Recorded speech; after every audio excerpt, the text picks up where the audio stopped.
Hello student, good morning to all of you and very welcome to the organic class। आज हम लोग फिर एक नए क्लास के साथ उपस्थित हैं और पिछले क्लास में मैं जो है एक बात कहना भूल गया था कि टू रिलेटेड हैप्पी बकरा ईद, रक्षाबंधन। मैं थोड़ा लेट से कह पा रहा हूँ कि आप लोगों को जो है बकरा ईद की बहुत सारी शुभकामनाएं और रक्षाबंधन का भी बहुत सारी शुभकामनाएं आप लोगों के साथ। और हमारी गॉड से यही प्रार्थना है कि आप लोग सालों साल तक ऐसे ही इन दोनों पर्व को एक हर्ष उल्लास के साथ, एक एक्साइटेशन के साथ सेलिब्रेट करते रहें और इसको एंजॉय करते रहें, ठीक है। तो हम लोग जो है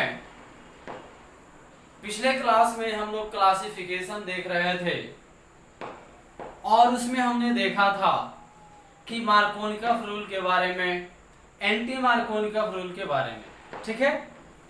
तो अब हम लोगों को देखना है, उसी में थोड़ा सा एक स्टेप और आगे चलना है कि एडिशन रिएक्शन ही हो रहा था मार्कोनिकॉफ में, एंटी मार्कोनिकॉफ में, लेकिन उसमें थोड़ा सा एक और पॉइंट बाकी है हम लोगों का। उसके बाद हम लोग आएंगे हैलोजन एक्सचेंज रिएक्शन के ऊपर, हैलोजन विनिमय अभिक्रिया के ऊपर, ठीक है। तो अभी हम लोगों को देखना है, थोड़ा सा मैं किताब की ओर रुख करता हूँ। ये बुक तो सबके पास होगा, एनसीईआरटी का बुक है और इसमें जो है आप लोगों को बनाना है, ये है उदाहरण, एक्सरसाइज है 10.1। कौन सा एक्सरसाइज है? एक्सरसाइज 10.1, ठीक है। यहां पे जो है आपके पास दिया हुआ है आइसोमेरिज्म लिखना है, आइसोमेरिज्म लिखना है, यानी आपको जो आपके पास जो ब्रोमीन दिया हुआ है इसके स्थान को बदल के कितना संभव स्ट्रक्चर हो सकता है उसको आपको बनाने हैं। फिर यहाँ पे दिया हुआ है आईयूपीएसी नेम लिखना है आपको। यहाँ पे आपके पास 6 क्वेश्चन है, उसका नाम लिखना है। अगर आपको नहीं आ रहा है, आपसे नहीं बन पा रहा है, तो आप कमेंट के द्वारा हमें बता सकते हैं, आप कमेंट के द्वारा हमें सजेस्ट कर सकते हैं और मैं उस क्वेश्चन को फिर से आपके पास डील करके पहुंचा दूंगा, ठीक है। तो सपोज दैट, मान लीजिए एक क्वेश्चन है अपने पास CH3, क्या है? CH3 यहां पे है डबल बॉन्ड, ठीक है। फिर यहां से ऐसे आ जा रहा है, यहां से ऐसे, यहां जुड़ा हुआ है आपके पास बिया, क्या जुड़ा हुआ है? बिया, ठीक है। यहां पे दिया हुआ है H, यहां है आपके पास CH3, फिर यहां आपके पास दिया हुआ है H, ठीक है। और फिर यहां दिया हुआ है आपके पास H। इसका आपको लिखना है IUPAC नेम। क्या लिखना है स्टूडेंट? IUPAC name. तो आप इसका नोमेनक्लेचर कैसे करोगे? कैसे इसका नोमेनक्लेचर करोगे? तो सबसे पहले हम देखते हैं कि किधर से जाने पर डबल बॉन्ड हमको जल्दी मिल जा रहा है। डबल बॉन्ड कहां से जाने पर हमको जल्दी मिल जा रहा है? तो हम देखते हैं कि इधर से आते हैं तो कार्बन नंबर 1 और कार्बन नंबर 2, यहां से आते हैं तो कार्बन नंबर 1, कार्बन नंबर 2, दोनों से आने पे क्या हो रहा है? बराबर है। लेकिन यहाँ पे आपके पास क्या है? अल्काइल ग्रुप है और यहाँ पे आपके पास क्या है? हेलोजन एटम है। क्या है? हेलोजन एटम है। इधर से आते हैं तो 1 2 3, ठीक है। यानी चैन हम कैसे सेलेक्ट कर सकते हैं? चैन मान लीजिए यहां से मैं आया तो यहां से आके यहां तक एंड होगा, यानी इधर से जाने पर 1 2 3 तीसरे नंबर पे डबल बॉन्ड है, इधर से आने पर 1 और 1 2 दूसरे नंबर पे डबल बॉन्ड है। तो प्रायोरिटी हम किधर से देंगे? इधर से देंगे। तो इसका आईयूपीएसी नेम हो जाएगा, ये कार्बन नंबर 1, ये कार्बन नंबर 2, ये कार्बन नंबर 3 और ये कार्बन नंबर 4, ये कार्बन नंबर 5। कितने कार्बन है हमारे पास? 5। तो सबसे पहले लिखेंगे 4 नंबर पे ब्रोमीन है। कितने नंबर पे ब्रोमीन है? 4 नंबर पे। तो 4 ब्रोमो, 4 ब्रोमो। और टोटल नंबर ऑफ कार्बन अपने पास कितने हैं? 5। तो 5 के लिए हम क्या यूज करते हैं? Paint, paint. और कितने नंबर पे डबल बॉन्ड है? 2 नंबर पे, तो 2 क्या नाम हो जाएगा? 4 ब्रोमो पेंट 2 तो इस तरह से आपको बनाने हैं। टोटल इसमें 6 क्वेश्चन दिया हुआ है, आसान है, आपको उसको बना लेना है। ठीक है, फिर और एक्सरसाइज में हम आगे बढ़ते हैं। यहाँ पे दिया हुआ है प्रश्नावली। क्या दिया हुआ है? प्रश्नावली। 10.1 का ही प्रश्नावली दिया हुआ है, जिसमें आपका उसका स्ट्रक्चर बनाना है। जैसे इसका हम पहला क्वेश्चन मैं बना रहा हूं। इस प्रश्नावली का जो है, देखिए यहाँ एक्सरसाइज दिया हुआ है, सॉल्व कर दिया है आपके पास। फिर उसके बाद 10.1 है, इसमें मैं पहला क्वेश्चन आपके पास बना रहा हूं। Draw the structure. क्या ड्रॉ करना है इसका? Draw the structure.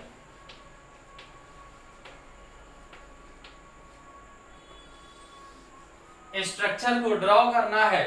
पहला इसमें क्वेश्चन दिया हुआ है 2 क्लोरो 3 मिथाइल पेंटेन। एक में दिया हुआ है question 2 chloro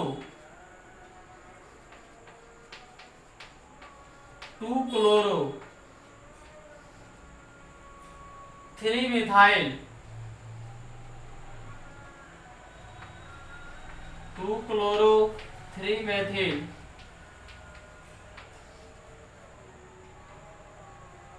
pentane. 2 chloro 3 methyl pentane. इसका आपको स्ट्रक्चर बनाना है। क्या बनाना है आपको? इसका स्ट्रक्चर बनाना है आपको। तो सबसे पहले हमें दिमाग अप्लाई करना है, हमें सोचना है कि एक लंबा चैन क्या होगा। तो यहाँ पे दिया हुआ है पेंटेन। पेंटेन मतलब प्रेजेंस ऑफ 5 कार्बन, यानी इसमें कितने कार्बन होना चाहिए? 5। तो सबसे पहले हम कितना कार्बन बना लेंगे? 5, यानी सी सी सी सी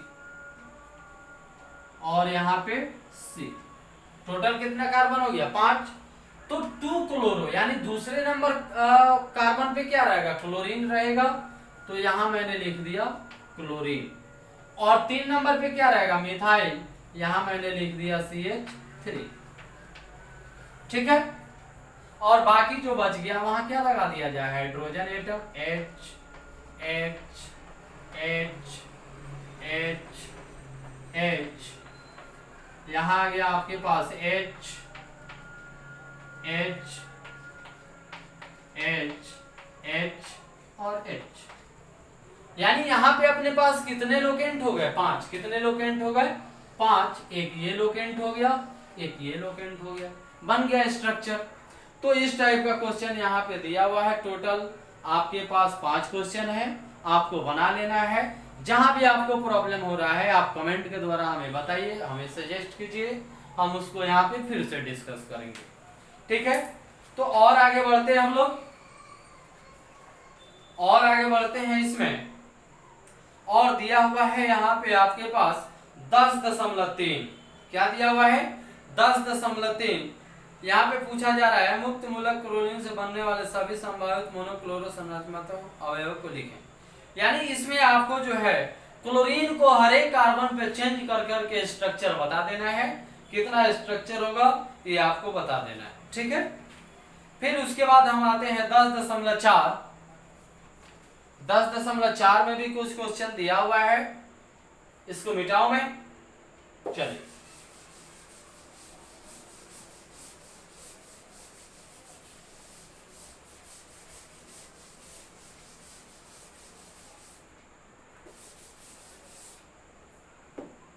ठीक है, 10.4।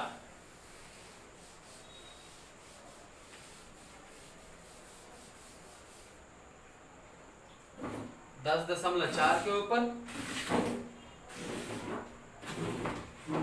ठीक है।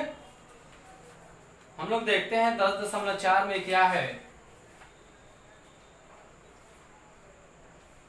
एक्सरसाइज का 10.4, ठीक है। 10.4 इसमें कह रहा है निम्नलिखित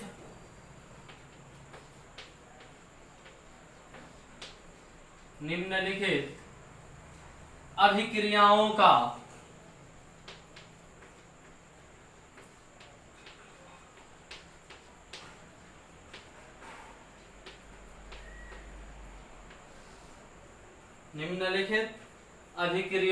के उत्पाद लिखें।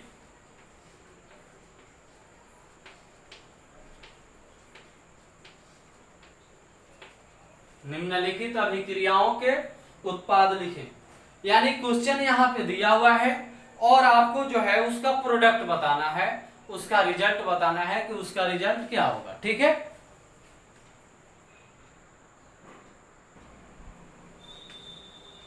सो 10.4 में आपके पास दिया हुआ है कि यहाँ पे क्वेश्चन दिया हुआ है आपके पास, आपको उसको कंप्लीट करना है, उसके प्रोडक्ट को लिखना है।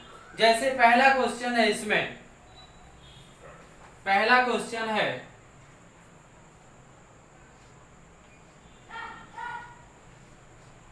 बेंजीन रिंग है, उसके बाद है H और यहां हो गया अपने पास H, ठीक है। इसका एडिशन हो रहा है HBr के साथ। किसके साथ एडिशन हो रहा है? HBr के साथ। यह क्वेश्चन नंबर फर्स्ट है। किसके साथ हो रहा है एडिशन? HBr के साथ। तो देखिए, मैंने एडिशन रिएक्शन के अंदर यानी एल्कीन से जब हम अल्काइल हैलाइड बना रहे थे तो वहां पे मैं डिस्कस किया था आपके पास मार्कोनिकफ रूल को और एंटी मार्कोनिकफ रूल को। अगर पेरोक्साइड इफेक्ट है क्वेश्चन में, इट मींस वह क्या है? एंटी मार्कोनिकफ रूल है। अगर पेरोक्साइड इफेक्ट नहीं है तो वह कौन सा इफेक्ट है? मार्कोनिकफ इफेक्ट है। यानी वहां पे जो है ब्रोमीन का एडिशन जो है वह सेंट्रल कार्बन पे होगा। अगर पेरोक्साइड इफेक्ट है तो वहां पे जो हैलोजन हमारे पास है उसका एडिशन जो है वह टर्मिनल कार्बन पे होता है। जैसे मान लीजिए मैंने क्या बताया था आप लोगों को, अगर मान लीजिए सपोज दैट हमारे पास एक क्वेश्चन है CH3 CH और double bond CH2 plus HBr यही ना है। इसी को मैं ऐसे भी लिख सकता हूं CH3 CH double bond CH2 plus HBr और यहां पे दिया हुआ है आपको पेरोक्साइड। क्या दिया हुआ है? पेरोक्साइड, ठीक है। आ रहा है यहां तक नजर में, ध्यान में, ठीक है। अब देखिए यहां पे जो है ये हमारे पास है, यहां पे भी हाइड्रोजन एटम है और यहां पे भी हाइड्रोजन एटम।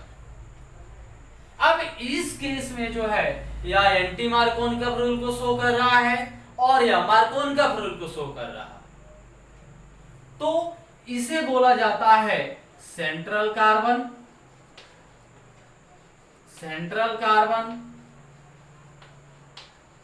और इसे बोला जाता है टर्मिनल कार्बन।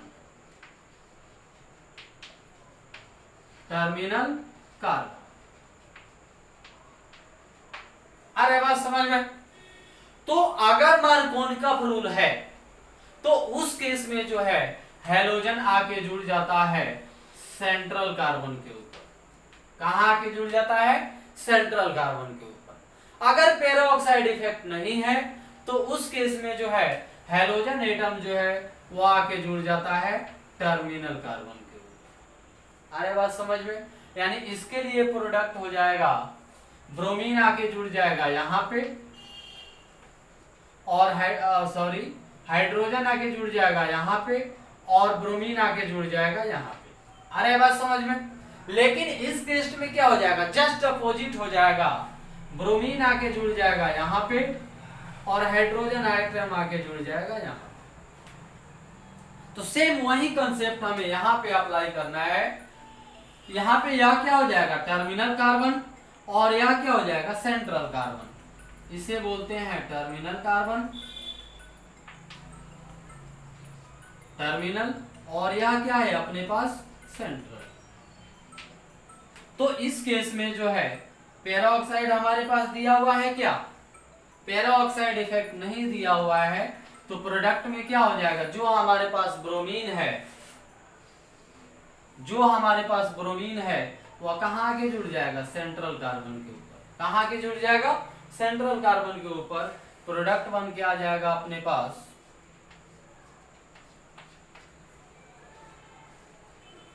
यहाँ पे आ गया Br H और यहाँ हो गया CH3, ये अपने पास हो गया आंसर। तो इस तरह से एक और दो और क्वेश्चन इसमें दिया हुआ है, आपको बता देना है कि वहां पे हाइड्रोजन कहाँ जाएगा और हाइड्रोजन एटम कहाँ जाएगा, हाइड्रोजन एटम कहाँ जाएगा, हाइड्रोजन एटम कहाँ जाएगा। अगर पेरोक्साइड इफेक्ट है तो हाइड्रोजन सेंट्रल कार्बन पे जाएगा कि टर्मिनल कार्बन पे जाएगा। अगर पेरोक्साइड इफेक्ट नहीं है तो हाइड्रोजन किस कार्बन पे जाएगा, हाइड्रोजन किस कार्बन पे जाएगा। आई होप यह क्वेश्चन जो है बहुत आसान है, बस देखना है और उसका प्रोडक्ट लिखना है, या आपको आना चाहिए। ठीक है, तो दो क्वेश्चन और है इसमें, आपको उससे बना लेना है, उसे हल कर लेना है। फिर आगे जो है दिया हुआ है कुछ क्वेश्चन, इसको आप कोशिश कीजिएगा, नहीं बनेगा मैं यहाँ पे फिर से उसको बताऊंगा। ठीक है, तो इसको मिटाया जाए।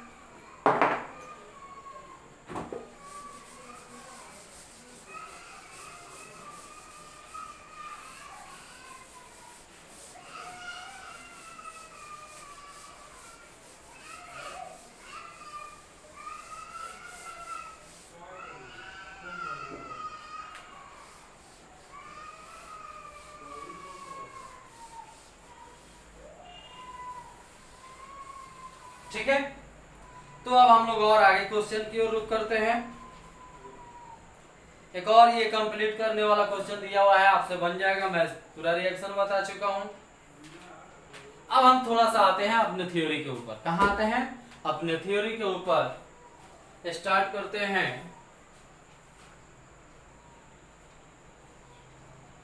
ट्वेल्थ ऑर्गेनिक केमिस्ट्री,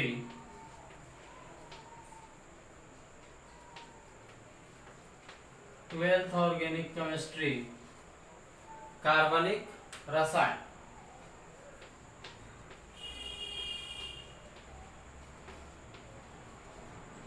कार्बनिक रसायन, ठीक है। ओके स्टूडेंट, तो इसमें हम लोग देख रहे थे पहला यूनिट फर्स्ट था अपने पास, यूनिट फर्स्ट था halo alkane, halo alkane and hello arenes.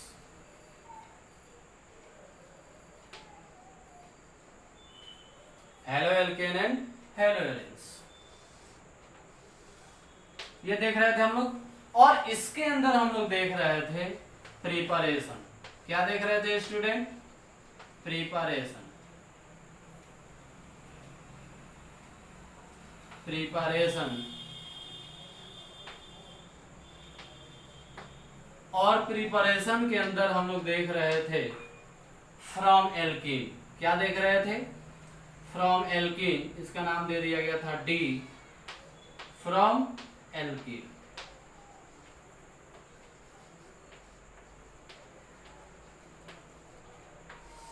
ये हम लोग देख चुके थे सब। अब इसी में हमें आगे बढ़ना है प्रिपरेशन के अंदर।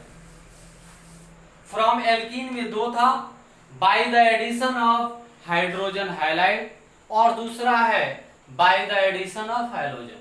तो इसमें दो में देखते हैं हम लोग, दो में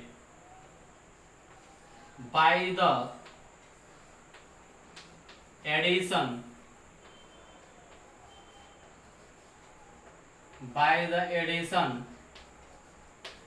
of halogen, by the addition of halogen, by the addition of halogen, यानी हेलोजन का एडिशन कहाँ हो रहा है? एल्कीन के अंदर। कहाँ हो रहा है? एल्कीन के अंदर। मैंने पिछले क्लास में भी बताया था कि एडिशन रिएक्शन वही होता है जहां या तो डबल बॉन्ड हो या तो ट्रिपल बॉन्ड हो। अगर सिंगल बॉन्ड है तो वहां पे एडिशन रिएक्शन संभव नहीं है। तो पहला हम लोगों ने देखा कि हाइड्रोजन और हैलाइड का एडिशन हो रहा था एल्कीन के अंदर, जैसे HBr का एडिशन हो रहा था, HCl का एडिशन हो रहा था। अब यहाँ पे हैलोजन का डायरेक्ट एडिशन होता है एल्कीन के अंदर। कहाँ होता है?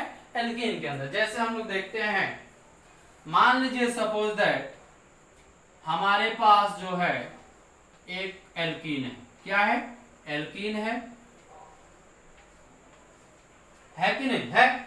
और इसका रिएक्शन मैंने करा दिया हैलोजन के साथ। किसके साथ करा दिया? हैलोजन के साथ। X मतलब क्या चीज को रिप्रेजेंट कर रहा है? हैलोजन को। और ये अपने पास हो गया एल्कीन, एल्कीन। और यह अपने पास क्या चीज हो गया? हैलोजन।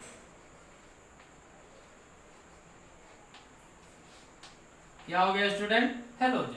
और यह रिएक्शन जो है, यह रिएक्शन होता है कार्बन टेट्राक्लोराइड की उपस्थिति में। किसके उपस्थिति में होता है?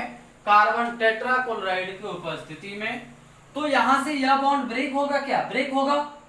यानी हमें मिल जाएगा C, एक X आके जुड़ जाएगा यहां पे, और फिर C एक X जुड़ जाएगा आके यहां। जुड़ गया तो ये प्राप्त हो जाता है विसिनल डाइहैलाइड। क्या मिल जाएगा स्टूडेंट? विसिनल डाइहैलाइड। ठीक है। तो ये क्या चीज का एडिशन हो रहा है? हैलोजन का एडिशन हो रहा है। कहां पे हो रहा है? एल्कीन के अंदर। अब एग्जाम्पल के तौर पे हम ले लेते हैं, एग्जाम्पल के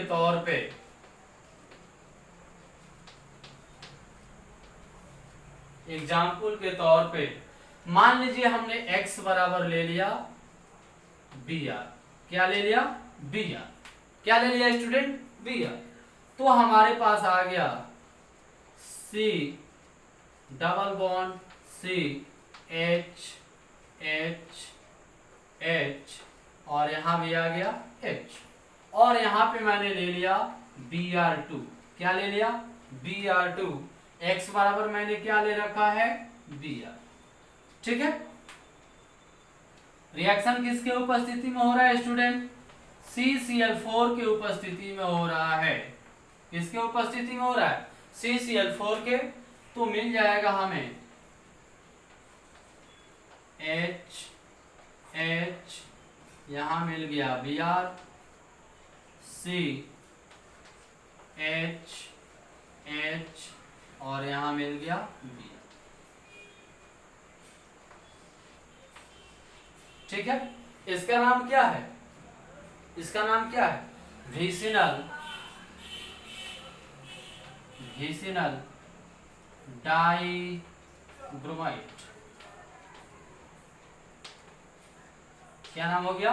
विसिनल डाइब्रोमाइड। देखिए, अगर दो हाइड्रोजन एटम एक ही कार्बन पे जुड़ जाए, इट मींस वह क्या है? जेमिनल है। अगर दो हाइड्रोजन एटम दोनों अलग अलग कार्बन पे जुड़ जाए तो उसे बोला जाता है vicinal. Geminal, vicinal. If two hydrogen atom connected of one carbon atom is called geminal. If two hydrogen atom connected to different carbon atom is called vicinal. अगर दो हाइड्रोजन एटम एक ही कार्बन पे जुड़ जाए, दिस इज कॉल्ड जीमिनल। अगर दो hydrogen atom दो अलग अलग एडजेसेंट कार्बन पे जुड़ जाए तो दिस इज कॉल्ड विसिनल। तो ये कौन सा डाइहैलाइड है? विसिनल डाइहैलाइड है। तो देखा जाए, ये एग्जाम्पल है। इस पर हमने लिया क्या था, एल्केन, एल्केन लिया था, यहाँ Br2 लिख लिया जाए, सॉरी क्या लिख लिया जाए, Br2। तो इसका मैकेनिज्म कैसे होगा, ये कैसे आके जुड़ गया, थोड़ा सा हम लोग इसको देखते हैं।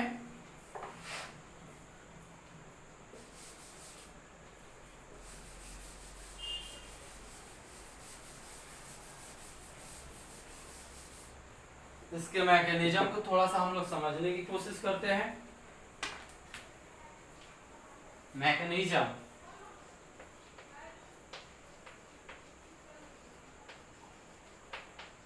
मैकेनिज्म, ठीक है। सबसे पहले Br2 को लिया जाए, Br और Br, Br2 को हम ऐसे भी लिख सकते हैं। अब देखिए यहाँ पे जो कोवेलेंट बॉन्ड बना हुआ है, जितना फोर्स के साथ ये खींच रहा है उतना ही फोर्स के साथ ये खींच रहा है, यानी यहाँ पे इलेक्ट्रॉन का क्या हो जाएगा, बंटवारा हो जाएगा। एक इलेक्ट्रॉन इसके पास आ जाएगा और एक इलेक्ट्रॉन इसके पास आ जाएगा, यानी फाइनली अपने पास क्या बन जाएगा, Br, एक रेडिकल यहाँ पे आ गया, प्लस Br, एक रेडिकल यहाँ पे आ गया। यह हो गया अपने पास step first. Step second, C और डबल बॉन्ड C। अब देखिए यहाँ भी सेम कंडीशन है, अगर एक पाई बॉन्ड ब्रेक हो रहा है तो इधर भी एक कार्बन है, इधर भी एक कार्बन है, यानी जो भी इलेक्ट्रॉन रहेगा उसका क्या हो जाएगा, बंटवारा हो जाएगा। एक इलेक्ट्रॉन इस कार्बन पे आ जाएगा, एक इलेक्ट्रॉन इस कार्बन पे आ जाएगा, यानी क्या बन जाएगा अपने पास, C, सिंगल बॉन्ड C, एक रेडिकल यहाँ और एक रेडिकल यहाँ। यह रेडिकल यहाँ आके फेयरिंग करेगा क्या, यह रेडिकल यहाँ आके फेयरिंग करेगा क्या, यानी फाइनली अपने पास क्या बन गया, स्टेप थर्ड में C, सिंगल बॉन्ड C, एक ब्रोमीन यहाँ आ गया और एक ब्रोमीन यहाँ आ गया। ये इसका क्या है, मैकेनिज्म है, कुछ नहीं है, इस मैकेनिज्म में आसान है, ठीक है। तो अब हम लोग इसी में आगे बढ़ते हैं, प्रिपरेशन में ही आगे चलते हैं। इसको आप लोग बना सकते हैं आसानी से, मैकेनिज्म भी बता सकते हैं। अब देखिए फ्यूजन जो है, थोड़ा सा मैं यहाँ पे बता दे रहा हूँ फ्यूजन के बारे में। किसके बारे में जानना है हम लोगों को, फ्यूजन के बारे में। फ्यूजन मतलब होता है विखंडन। क्या होता है स्टूडेंट, विखंडन, फ्यूजन। क्या देखना है, फ्यूजन, FISSION, फ्यूजन यानी होता है विखंडन। फ्यूजन का मतलब क्या होता है स्टूडेंट, विखंडन, या इसको एक और नाम से बोला जाता है बॉन्ड क्लीवेज। क्या बोला जाता है, बॉन्ड क्लीवेज।